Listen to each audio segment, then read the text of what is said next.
What's up, everybody, and welcome back to the channel. VP Tactical here, and today we are talking about the Holosun EPS carry in green. This is their MRS model, and I finally had a chance to get it out to the range, and so I just wanted to give you a little bit of update and then also give you some of the details on this. So if you hadn't seen my first video, which was the unboxing that talked a little bit about the features and benefits of this particular optic, we're going to run through those super quick. And if you like this video, certainly hit that like and subscribe button. If you want to support my channel, I would certainly appreciate it. And yeah, so let's dive in. And so this is their EPS MRS carry, comes in red and green. You can typically find these for right around about 430 bucks. I think list price or MSRP is somewhere over 500.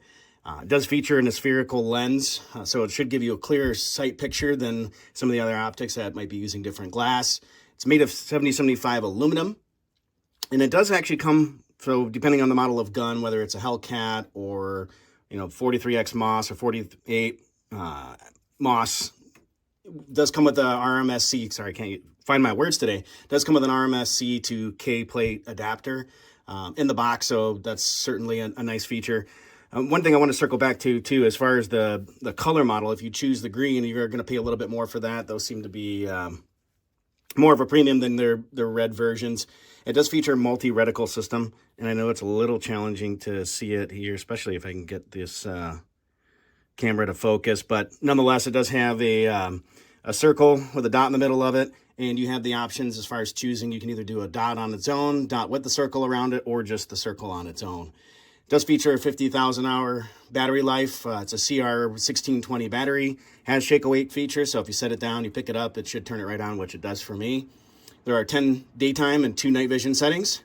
And the working temps, which actually I found was kind of cool, is negative 30 degrees Celsius up to 60 degrees Celsius, which for us in America, that is 22 degrees Fahrenheit, or negative 22 degrees Fahrenheit up to 140 degrees Fahrenheit.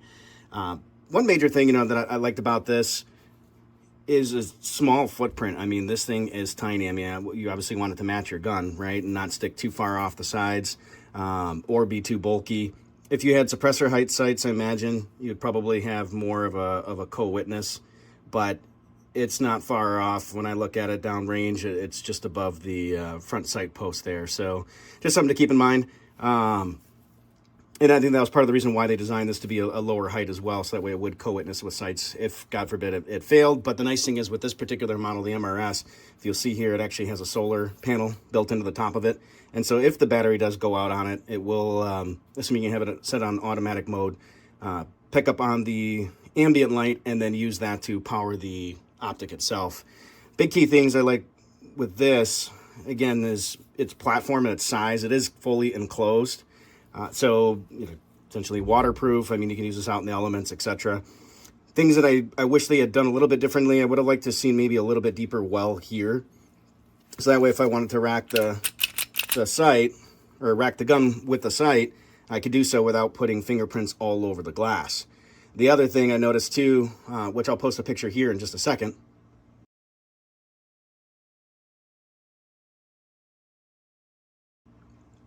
is that it's completely smooth.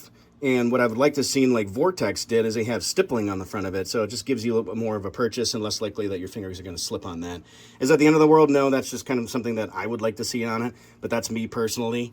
That being said, when I did take it out to the range, it was shooting pretty low and slightly to the left. So, if you get it, even though they said they did sight it in from the factory, not sure which gun they were using, but you'll most likely need to use your adjustments, which from my recollection, it is 1.5 MOA per click. And so your elevation and windage adjustments are on the back and then side here, along with your battery compartment door. So this does need to be Loctited on, as well as the screws themselves. And if you are using this on a Glock-based model, which again, micro dagger or any of the Glock series weapons, you'll want to use a shorter screw on the side. Most of the screws that come with it, it's recommended to use the screws that come with the pistol itself, from at least for the dagger, the micro dagger here in this case.